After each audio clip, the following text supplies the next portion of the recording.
La Banque ouest-africaine de développement, BOAD, s'est dotée d'une stratégie environnement et climat couvrant la période 2015-2019. Le plan vise à poser les bases d'une croissance verte dans l'espace UEMOA en tenant compte des trois axes principaux. Le renforcement des capacités des unités opérationnelles dans le domaine des évaluations environnementales, le développement d'outils efficaces de financement et de mobilisation des ressources pour soutenir la gestion environnementale et la lutte contre les changements climatiques. Tout ceci permettra de consolider le leadership de la BOAD dans la sous-région sur les questions environnementales. Je crois que c'est une très bonne nouvelle. Il faut permettre au pays donc d'aller vers un développement sobre en carbone et résilient. Et le fait que des institutions multilatérales comme la BOAD qui existent déjà et qui financent déjà le développement en Afrique s'adaptent à ce nouveau contexte et à ce nouveau paradigme mondial est quelque chose de salutaire. Maintenant, est-ce que des gens qui se sont investis dans de la finance pure de développement pourront aller vers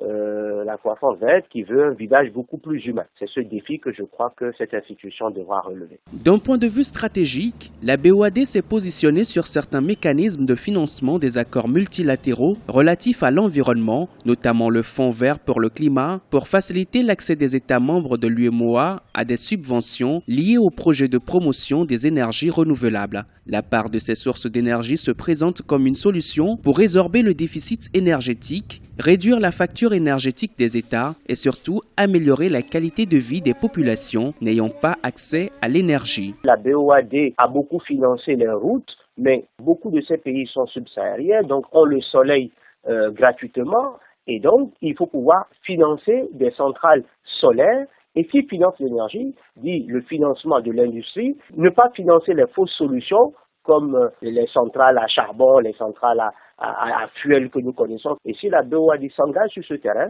ils feront du bien non seulement pour les économies endogènes de nos pays ouest-africains, mais feront un très grand bien à ces populations qui n'ont pas effectivement accès à l'énergie 24 heures sur 24. Les interventions de la Banque ouest-africaine de développement dans le domaine de l'énergie ont consisté à accompagner les États dans la résorption de leur déficit énergétique par l'accroissement de leur capacité de production d'énergie électrique et le renforcement de la fiabilité de leur réseau de transport et de distribution.